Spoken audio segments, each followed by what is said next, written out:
Hello everybody and welcome back to the Data Playbook. So as mentioned in a previous video, I'm going to go through the games pretty quickly here for the Sunday games. If you need more information or want to look at the details, you're welcome to pause and zoom in to any of the information.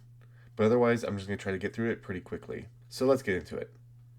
And getting into our last 1 o'clock matchup, you have New England at Tennessee. New England being favored on the money line with a spread of 7 points and a total line of 42.5. Here you have Tennessee, one of the worst teams offensively, with a rushing rank of 30, a scoring rank of 31, and a passing rank of 29. They do manage to stop teams from scoring pretty well, a allowed scoring rank of 7. Over here, you have the Patriots with an allowed rushing rank of 4, so they're pretty good at stopping the rush, but they are not very good at rushing themselves. They do have a pretty good passing rank, and not too bad of a scoring rank, but they do allow a lot of scoring as well. So I would kind of expect this maybe to be a high scoring game, depending on how well the Pats can stop Tennessee, or if Tennessee can actually find an offense and score. Another note is that New England is one of the better teams in the league for scoring in fantasy, with almost 90 points average per game. And the worst fantasy team in the league for scoring fantasy points is Tennessee, with only averaging 56 average PPR points. And if you need any of the average information, here it all is. Go ahead and give a pause, zoom in, whatever you need to do. And here you have your quarterbacks for this matchup. Drake May is averaging 20.6 average fantasy points per game, which is not too bad for a quarterback. That's what we want to see.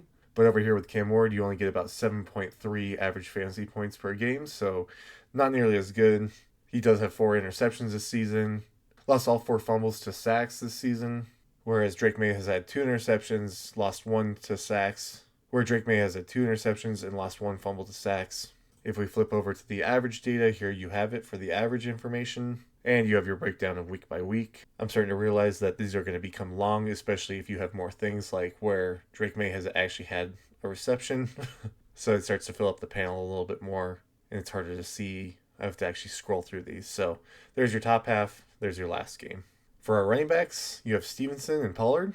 You get almost 8.7 average PPR for Stevenson, 10.5 for Tony Pollard. So he's just above the average that I'd like to see for somebody on my team. Stevenson's a little below that. Stevenson's had 3 turnovers total this season, 2 from rushing, 1 from receiving, and Pollard's had 2 rushing fumbles as well. I still need to fix this so that these just come up automatically, but here you go for their breakdowns week by week. And if I flip over to all their averages, there you have their averages if you need to look at that in more detail. But there's your week by week rushing and receiving information. And with our number 1 wide receivers, you have Diggs, and you have, I'm not sure how to say his name actually, but he is not Ellick.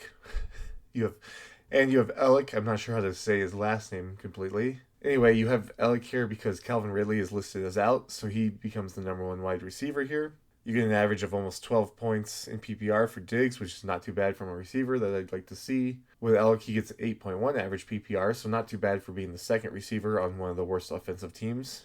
Looking at their averages, you get these and their breakdowns of their week by week.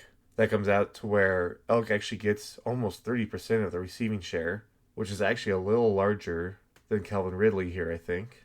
So he's actually appears to be their number 1 receiver. With Diggs, he gets 22.2% of the air receiving share, which is a little less than the max here with, which I believe is Kayshawn here, and we'll look at him next.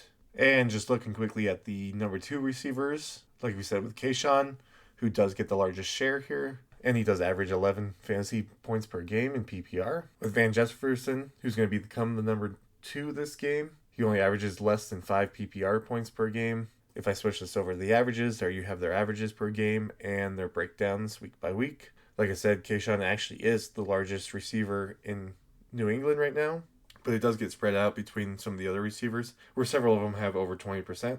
And over here with Jefferson, you get a very small share, which is probably about 6 or 7%. And finally, wrapping up with the tight ends.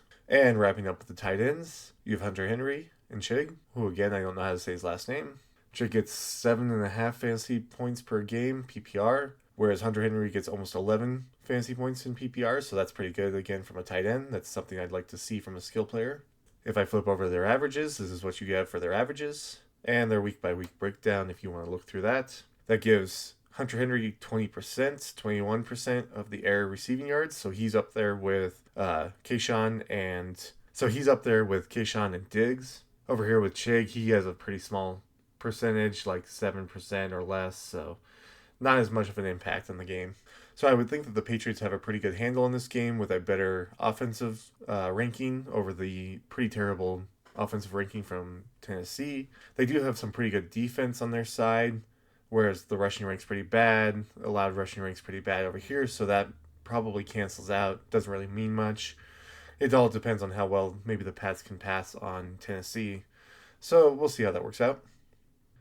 So with that, thank you so much for watching. I hope that you enjoyed and got something out of it. If you did, leave a like and subscribe. If there's more you want to see, leave a comment on what I can do better. But otherwise, thank you so much for watching.